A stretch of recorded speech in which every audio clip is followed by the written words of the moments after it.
Assalamualaikum. Tidak ada satupun yang bisa membungkam mulut saya. Menjadi perkara saya ridho, saya ikhlas. Besok di penjara lagi tidak jadi masalah. Jikalau pemerintah mereka mengirim tenaga kerja asing dari manapun, mau Cina, mau melawan sampai titik darah Indonesia.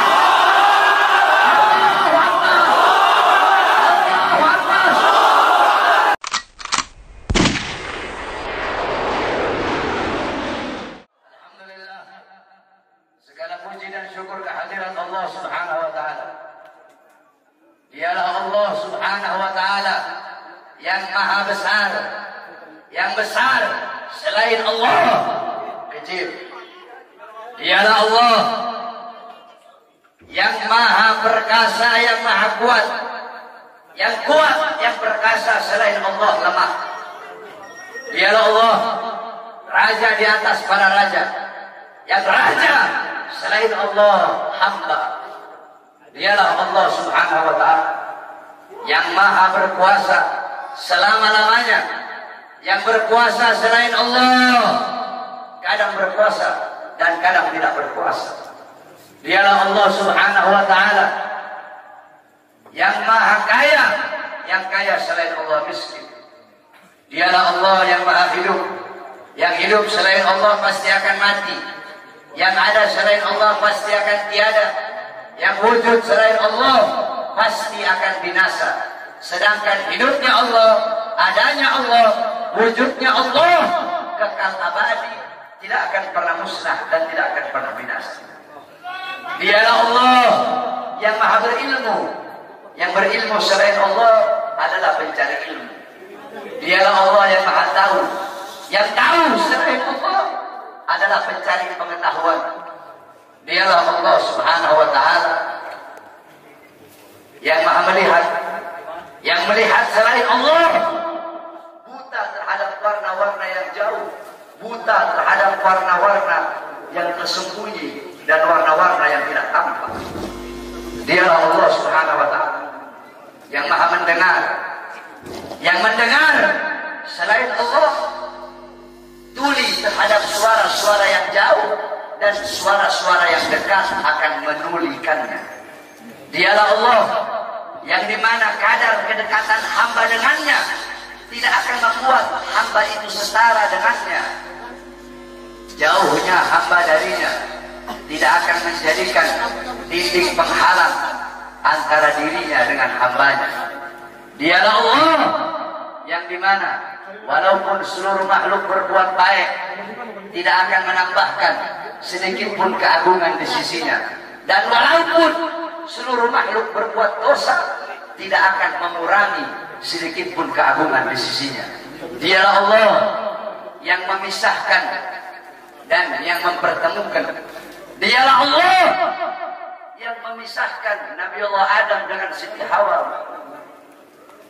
Dan dialah Allah yang mempertemukan Nabi Allah Adam dan Siti Hawa. Allah pertemukan Nabi Allah Adam dan Siti Hawa dalam surga, dan Allah pisahkan Nabi Allah Adam dan Siti Hawa. Nabi Adam Allah turunkan di India, di bawah kaki gunung Himalaya. Siti Hawa Allah turunkan di Jeddah. Kemudian Allah pertemukan kembali di padang Arafah. Dialah Allah yang memisahkan Nabi Allah Yakub dengan anaknya Nabi Allah Yusuf alaihissalam. Dan dialah Allah juga yang menemukan, mempertemukan Nabi Allah Yakub dan Nabi Allah Yusuf alaihissalam. Dan dialah Allah yang 1,5 tahun yang lalu memisahkan kita, dan Allah juga yang mempertemukan kita pada malam hari yang mulia ini. Saudara-saudara sekalian yang dimuliakan oleh Allah Subhanahu wa taala, alhamdulillah, saya bersyukur kepada Allah Subhanahu wa taala atas nikmat yang Allah Subhanahu wa taala berikan. Hadirin sekalian yang dimuliakan oleh Allah Subhanahu wa taala, Allah mempertemukan kita kembali bisa bertatap muka di majelis yang penuh dengan kemuliaan ini, di majelis yang penuh dengan keutamaan, yang dimana kita semuanya ketahui bahwasanya saat ini Republik Indonesia, negara kita cintai, sedang dilanda pandemi COVID-19, yang dimana kita duduk di sini untuk berdoa Mudah-mudahan Allah Subhanahu wa taala segera angkat penyakit maut dari tanah Indonesia yang kita cintai. Sebab Indonesia tanah para aulia, Indonesia tanah para habaib, Indonesia tanah para syuhada. Insya Allah akan Allah angkat semuanya. Saudara-saudara, corona atau apapun itu disebutnya, itu menurut ulama-ulama min ahlil bawatin, itu mereka adalah makhluk ciptaan Allah Subhanahu wa taala. Saudara-saudara, sekalipun corona dikatakan adalah virus yang diciptakan oleh Amerika, atau virus yang diciptakan oleh Cina, atau virus yang diciptakan oleh dokter, pasti ada unsur-unsur makhluk ciptaan Allah yang Allah ikut sertakan di dalam penciptaan virus tersebut, sehingga yang memiliki kekuasaan penuh atas virus tersebut adalah Allah Subhanahu wa taala. Maka satu-satunya jalan untuk menyelamatkan diri daripada itu kembali kepada Allah, taat kepada Allah, patuh kepada Allah, tunduk kepada Allah Subhanahu wa taala. Ketika engkau takut kepada Allah Subhanahu wa taala, akan Allah tanamkan dalam hati para makhluk rasa takut kepada-Mu. Ketika engkau kembali kepada Allah, takut kepada Allah, taat kepada Allah, apakah ada satupun makhluk yang bisa mencelakaimu? Saudara-saudara, ada penyakit yang lebih berbahaya dari corona. Apa itu? Hati yang lebih takut kepada corona daripada hati yang takut kepada Allah Subhanahu wa taala. Hatimu takut kepada corona, sampai-sampai engkau lebih takut kepada corona daripada Allah. Itu adalah penyakit yang lebih berbahaya daripada corona itu sendiri. Oleh karenanya bukan berarti kita tidak harus ikhtiar, tetap kita ikhtiar dengan masker. Sebab itu diajarkan oleh para ulama dan diajarkan oleh orang-orang soleh.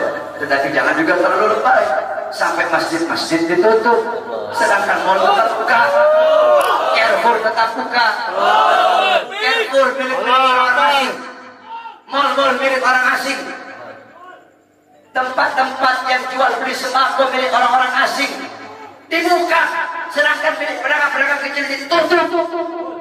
Apakah ini tidak merugikan rakyat?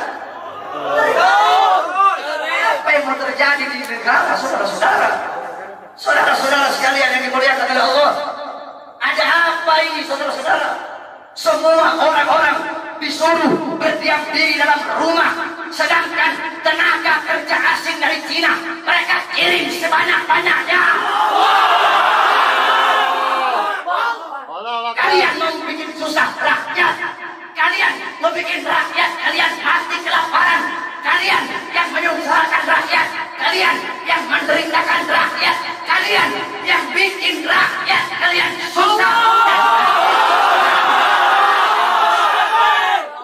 Sudah sering saya katakan, saudara-saudara, para pahlawan-pahlawan, beliau-beliau mengorbankan jiwa, nyawa, darah, harta, keringat demi NKRI, demi kemerdekaan. Itu pahlawan. Pejabat-pejabat sekarang, pemerintah sekarang, mereka bukan berkorban demi rakyat, mereka bukan berjuang demi rakyat, tapi rakyat yang mereka korbankan, negara yang mereka korbankan, orang susah yang mereka korbankan demi kepentingan perut, partai, dan politiknya masing-masing. Oleh karena itu saya tanya, lawan apa biarkan? Lawan apa biarkan? Lawan apa biarkan? Saudara-saudara, saya baru tadi sore keluar dari penjara. Baru tadi sore saya keluar dari penjara. Tapi saya telah bersumpah ketika di pengadilan Bandung bahwasanya saya, Bahar bin Smith, bersumpah ketika itu di hadapan para hakim, di hadapan para jaksa, di hadapan para pengacara, di hadapan para seluruh hadirin yang hadir. Saya bersumpah, saya Bahar bin Ali bin Smith bersumpah demi Allah, selama kedua mata saya masih terbuka untuk melihat kemungkaran, melihat penderitaan rakyat, melihat kesusahan rakyat, maka selama itu tidak ada satupun yang bisa membungkam mulut saya. Oleh karenanya, apa yang saya sampaikan pada malam hari ini, saya tidak takut besok pagi saya ditangkap polisi di penjara lagi, nggak ada masalah. Sore ini saya keluar, besok pagi saya ditangkap lagi demi berjuang untuk rakyat, berjuang untuk Indonesia, berjuang untuk rakyat susah yang sengsara, di lockdown, dimatikan di dalam rumahnya sendiri. Saya ridho, saya ikhlas, besok di penjara lagi. Oleh karenanya hadirin sekalian yang dimuliakan oleh Allah Subhanahu wa taala, terus berjuang. Saya tidak akan pernah kapok. Kami di para habaib sudah bilang, saya tidak akan pernah kapok dalam menyampaikan kebenaran. Jangankan cuma di penjara, walaupun harus dibunuh sekalian. Andaikan dibunuh, mayat saya tiba di sini, anak istri saya akan tersenyum menyambut mayat saya, saudara-saudara. Kenapa? Saya bukan penjahat, saya bukan koruptor, saya bukan narkoba, saya bukan maling, tapi saya membela agama Allah. Saya bela ajaran datuk saya Rasulullah. Saya membela kehormatan para habaib, para anak cucu Rasulullah Sallallahu Alaihi Wasallam. Sehingga pada tadi sore, alhamdulillah, berkat doa semua umat Islam, doa para ulama, para habaib, saya bebas. Dan malam hari ini saya berbicara di hadapan engkau semua umat Islam. Dan jikalau apa yang saya bicarakan ini menjadi masalah, menjadi perkara, saya ridho, saya ikhlas. Besok di penjara lagi tidak jadi masalah buat saya. Oleh karena itu tetap kita harus ikhtiar, berusaha dengan memakai masker, dengan wudu. Sebab itu diajarkan oleh Rasulullah SAW. Nabi itu cuma tawakal, hidup mati di tangan Allah. Tidak ada ikhtiarnya, keledai, wudu itu. Dulu ada sahabat Nabi Muhammad itu punya onta, dibiarkan begitu saja. Kata Nabi, kenapa kau biarkan? Saya tawakal sama Allah. Kata Rasulullah, salah, ikat kau punya onta. Itu ikhtiar, usaha agar ontamu tidak hilang. Kalau sudah ikhtiar, baru kamu doa, ya Allah, jaga saya punya onta biar tidak hilang. Ikhtiar udah, baru terakhir kau tawakal. Ikhtiar udah, doa udah, baru tawakal. Mau hilang kayak mau enggak kayak urusan Allah. Ikhtiar, pakai masker. Ikhtiar, wudu, jaga kebersihan, itu ikhtiar usaha kita. Berdoa, ya Allah, jangan sampai saya kena corona. Kalau habaib sih, kita orang sih habaib sih, tidak ada masalah sama corona sebenarnya. Jadi kalau sama Habib ini jangan bilang, beb, awas kena corona, salah. Bilangin sama coronanya, corona awas kena Habib. Corona awas, nanti kau dimasuki Habib. Bukan corona masuki Habib, Habib masukin kau. Paham? Paham? Jadi tetap kita ikuti aturan pemerintah. Selama aturan pemerintah itu tidak melanggar agama, kita sebagai warga NKRI yang baik wajib taat, wajib patuh kepada peraturan pemerintah, peraturan MUI. Betul? Karena apa? Selama aturan-aturan itu tidak melanggar agama, selama aturan-aturan itu apalagi senyawa dengan agama, menyatu dengan agama, maka kita sebagai orang yang beragama Islam wajib untuk mentaati dan mematuhinya. Betul? Tapi kalau pemerintahnya zalim sama rakyat, pemerintahnya kurang ajar sama rakyat, menyengsarakan rakyat, maka wajib untuk kita lawan, saudara-saudara. Betul? Saya tanya semuanya, jawab yang keras. Siap lawan kezaliman? Siap. Siap lawan kezaliman? Siap. Siap lawan penindasan? Siap. Siap hancur demi Islam? Siap. Siap hancur demi agama? Siap. Siap hancur demi Islam? Siap. Siap binasa demi Indonesia? Siap. Allahu Akbar. Allahu Akbar.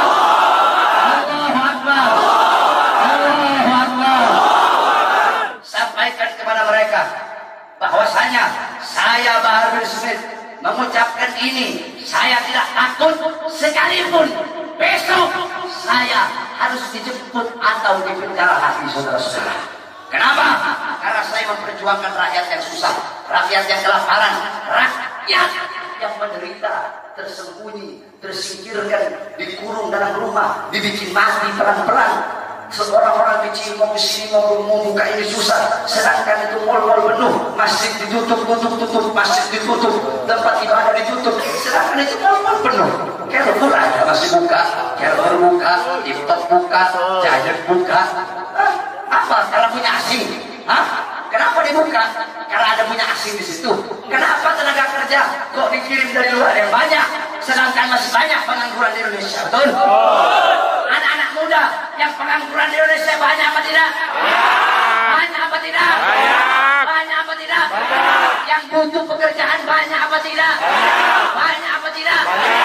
Berarti jikalau pemerintah mereka mengirim tenaga kerja asing dari manapun, mau Cina, mau Australia, mau Korea, mau Jepang, dari manapun, tidak peduli negaranya negara mana, berarti sedangkan Indonesia masih banyak yang pengangguran, berarti pemerintah ingin menyusahkan dan menyengsarakan rakyat. Maka kita sebagai rakyat, khususnya umat Islam, wajib untuk melawan sampai titik darah penghabisan.